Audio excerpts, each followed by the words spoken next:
രാജവംശം. അപ്പോൾ അത് നമുക്ക് അതിനെക്കുറിച്ച് പറയുകയാണെങ്കിൽ ഒരുപാടുണ്ട്. ഹൈദരാലിയുടെ ഒപ്പമുള്ള ആളുകൾ, അതുപോലെ പ്രബലരായ മറ്റാളുകൾ. ഹൈദരാലി എങ്ങനെ മൈസൂർ രാജാവായി എന്നുള്ളതാണ് അല്ലേ.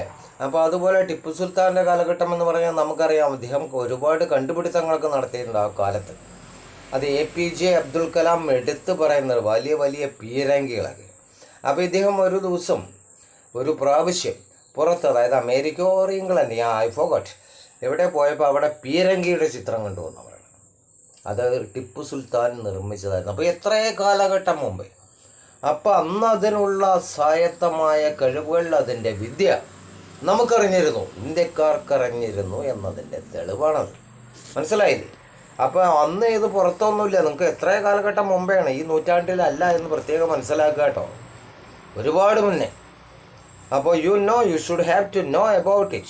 Our India is very very forward in technology and other to invent other devices, especially in army devices.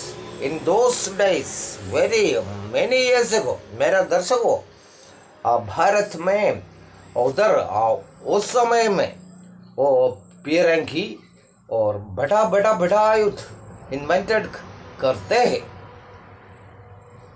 आपको मालूम उसका एग्जाम्पल टिपू सुल्तान वो इन्वेंटेड ये मिसाइल APJ अब्दुल कलाम उनके बारे में पूछते हैं.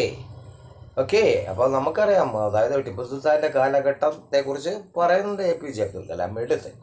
അങ്ങനെ ഓരോരോ നമുക്കറിയാം അല്ലേ, വളരെ വളരെ കണ്ണിങ് ആയിട്ടുള്ള, വളരെ വളരെ വളരെ ബുദ്ധിശാലികളായ ശാസ്ത്രജ്ഞന്മാരെ നമ്മളെ ലോകത്തിന് സംഭാവന ചെയ്തിട്ടുണ്ട് അല്ലേ. ഒരുപാട് ഞാൻ എടുത്തു പറയുന്നില്ല. CV രാമൻ അടക്കം, രാമൻ എഫക്റ്റ്,